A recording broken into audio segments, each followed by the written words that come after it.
क्या आपने भी आज 8 लाख करोड़ का नुकसान होते हुए देखा है? निफ्टी ने 500 पॉइंट नीचे खुल के अपनी गैप डाउन ओपनिंग दिखाया, लेकिन फिर जो हुआ वो किसी ने सोचा नहीं था।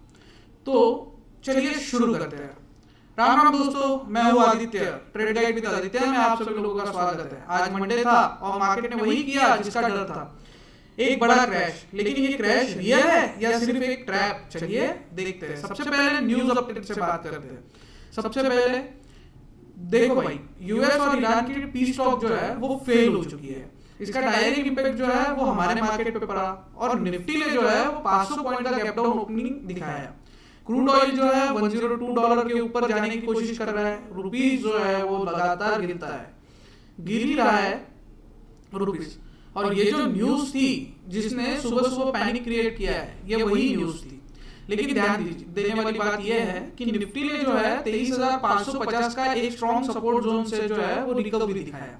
मतलब बायर्स ने जो है वो 23,550 का जो लेवल्स है वही से जो है वो एंट्री ली है और निफ्टी ने फाइनल क्लोजिंग जो है वो दिए हैं 23,850 के पास।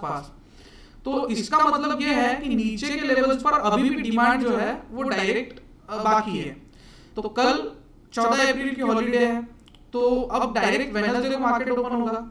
ग्लोबल सिचुएशन अगर थोड़ी भी संभलती है तो हमें एक शॉर्ट कवरिंग जो है वो देखने को मिल सकती है। लेकिन मार्केट ने अगर 23,400 का लेवल तोड़ा तो फिर नीचे के लिए रास्ता जो है वो ओपन हो जाएगा। तो दोस्तों, वेडनेसडे के लेवल्स जो है वो अभी हम डिसाइड करने वाले हैं कि वेडनेसडे को हमें किन किन चीजों के ऊपर ध्यान देना है। सबसे पहले हम देखेंगे, गिव मी अ सेकंड, सबसे पहले हम देखेंगे कि निफ्टी के लेवल्स को देखते हैं, उसके बाद में बैंक निफ्टी के लेवल्स के ऊपर फोकस करेंगे। ठीक है, तो चलिए शुरू करते हैं। निफ्टी की एवरेज क्लोजिंग जो आई है 23,850 के ऊपर आई है। कल के लिए क्या ध्यान में रखना है, अगर मार्केट 23,880 को ब्रेक करता है, मूव्स काफी बड़े हैं। देखो, मैं ऐसे नहीं बोल रहा हूँ कि मूव्स छोटे छोटे हैं करके। 23,880 को अगर ब्रेक करता है तो 23,950 यहाँ तक के आपको पहला मूव देखने मिलेगा। अगर 23,950 ब्रेक करता है तो 24,050 तक के मूवमेंट आपको देखने मिल सकता है। 24,050 अगर ब्रेक होता है, ठीक है, तो अपसाइड के लिए 24,112 और फाइनल जो डेस्टिनेशन है वो है 24,170 का। डाउन साइड के लिए 23,800 का लेवल जब तक के ब्रेक ना करे, देखो थोड़ा सा बड़ा मूव है, लेकिन 23,800 का लेवल जब तक के ब्रेक ना करे ना तब तक के अवॉइड कीजिएगा। 23,800 का लेवल अगर ब्रेक करता है तो छोटा सा हर्डल की तरह ट्रीट करेगा 23,750 पॉइंट पे। लेकिन 23,800 का लेवल अगर ब्रेक होता है तो 23,670 फर्स्ट मूव, 23,600 सेकेंड, 23,527 का थर्ड और 23,434 तक के मूव पर हर्डल का काम क्या करेगा, 23,527 ये एक हर्डल की तरह प्ले करेगा। ठीक है, अब बैंक निफ्टी को भी देखना पड़ेगा। सही है, तो बैंक निफ्टी के लिए क्या देखना है वो भी देख लेते हैं एक बार।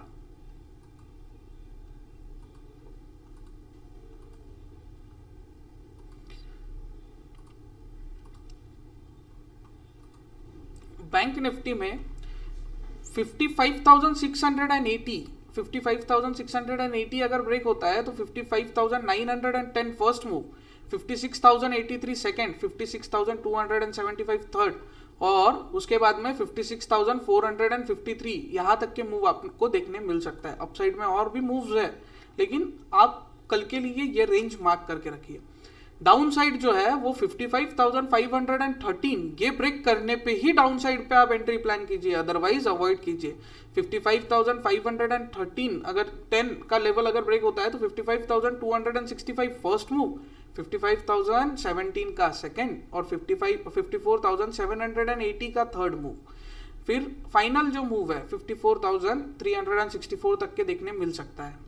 ठीक है, अब बात करते हैं प्रीमियम के एनालिसिस की। प्रीमियम किस तरीके से प्लान कर सकते हैं। प्रीमियम्स काफ़ी ज़्यादा अच्छे रखे हुए हैं VIX के चलते हुए। ठीक है, इंडिया विक्स जो है वो 20.50 मतलब आज भी ग्रो किया है अच्छा खासा। और अभी कल के लिए क्या ध्यान में रखना है, ये जो प्रीमियम है वो चल रहा है 274 पे, 23,800 का पुट ऑप्शन। अब कल के लिए क्या ध्यान में रखना है, अगर ये रिट्रेसमेंट लेने 202 के करीब करीब आता है तो ही इसमें एंट्री प्लान कीजिएगा, अदरवाइज यही से एंट्री प्लान हो सकती है, अदरवाइज अवॉइड कीजिएगा इसको। 181 ये इसका फाइनल सपोर्ट रहेगा, इसके नीचे अगर जाता है तो इसको फिर अवॉइड कर दीजिएगा जब तक कि कोई नया सपोर्ट ना बने तब तक के। कल के लिए 23,800 के पुट में क्या देखना है, 202 यहाँ से बायर्स को अपॉर्चुनिटी मिल सकती है 250 तक के, 275 और 317 तक के। इनकेस अगर गैप डाउन ओपन होता है तो 373 के ऊपर अगर ये ओपन होता है तो रिट्रेसमेंट का वेट कीजिए। अब रिट्रेसमेंट का वेट कहाँ तक के, रिट्रेसमेंट भी आनी चाहिए तो 275 के लेवल तक के, ठीक है, 275 के लेवल पे ही रिट्रेसमेंट आनी चाहिए, इसके बीच में अवॉइड कीजिएगा इसको। और 250 के लेवल को अगर निकालता है तो 202 तक के आपको एंट्री देने के, मतलब सेलर्स जो है इसको 202 तक के लाने का अप्रोच करेंगे, मतलब करेंगे, ठीक है। श्योर नहीं हूँ लेकिन कर सकते हैं, ठीक है। मैं अगर इतना श्योर शॉट बोलने लगा तो सेबी मेरा चैनल बैन मार देगा। चलिए 199 का लेवल अगर ब्रेक करता है 23,900 का कॉल, तो नीचे के लिए इसको अवॉइड कर देना, इसमें सेलर इंटेक्ट हैवीली रहेगा 199.25 के ऊपर नीचे। कल के लिए क्या बाइंग अपॉर्चुनिटी 227 से आपको मिल सकती है 23,900 के कॉल में, क्योंकि बायर्स का एक्टिवेशन जोन जो है वो यही है 227.80 का, ठीक है। इस लेवल को अगर ब्रेक करता है तो 199.25 से भी अप्रोच मिल सकता है, लेकिन क्या है, ट्राई कीजिएगा 227 पे ही इसमें एंट्री प्लान करने का, ठीक है। नीचे भी आता है तो इसको अवॉइड कर देना, 227 के बाद ही अप्रोच करेंगे। फर्स्ट मूव 259 का, यहाँ पे 276 पे एक हर्डल है, वो अगर हर्डल ब्रेक होता है तो 337 और 387 के मूव्स आपको देखने मिल सकते हैं इस प्रीमियम में। अगर in case gap up open होता है तो रिट्रेसमेंट जोन जो है वो आएगा 275 का, 275 के रिट्रेसमेंट जोन पे ही आप एंट्री प्लान कीजिएगा। तो how to identify a trend वाला वीडियो जो है वो आपको आई बटन पे भी मिल रहा है, वीडियो के एंड में भी दिया हुआ है। उसके बाद में हमारा कल जो है वो फिबोनाची रिट्रेसमेंट पे एक वीडियो आने वाला है, जिसमें हमने फिबोनाची रिट्रेसमेंट क्या होता है, कैसे यूज करना है, और फिबोनाची रिट्रेसमेंट का यूज करके हम टारगेट और स्टॉप लॉस कैसे लगाए, ये सारी चीजें हमने उस वीडियो में एक्सप्लेन किया है। तो एक बार आप जरूर देख लीजिएगा वो वीडियो, और how to identify a trend वाला वीडियो भी हमने चैनल पे पोस्ट करके रखा हुआ है, एक बार देख लीजिए। अगर आप बेसिक सीखना चाहते हैं स्टॉक मार्केट के, उसके लिए भी आप चैनल को सब्सक्राइब करके रखिए, उसका भी वीडियो का आपको टाइमली अपडेट मिलते रहेगा। तो सारी चीज़ें जो है हम यहीं पे आपको फ्री में सिखाएंगे, आपको कुछ नहीं करना है, वीडियो को लाइक करना है और चैनल को सब्सक्राइब करके रखना है, नोटिफिकेशन को ऑन रखना है। इससे क्या रहेगा कि हमारे जो भी वीडियोज़ है वो आपको टाइमली अपडेट मिलते रहेंगे वीडियोज़ के। तो मिलते हैं वेडनेसडे को। वीडियो अच्छा लगा हो तो लाइक कर देना, चैनल को सब्सक्राइब कर देना और अपने दोस्तों के साथ में शेयर करना मत भूलना। Thank you.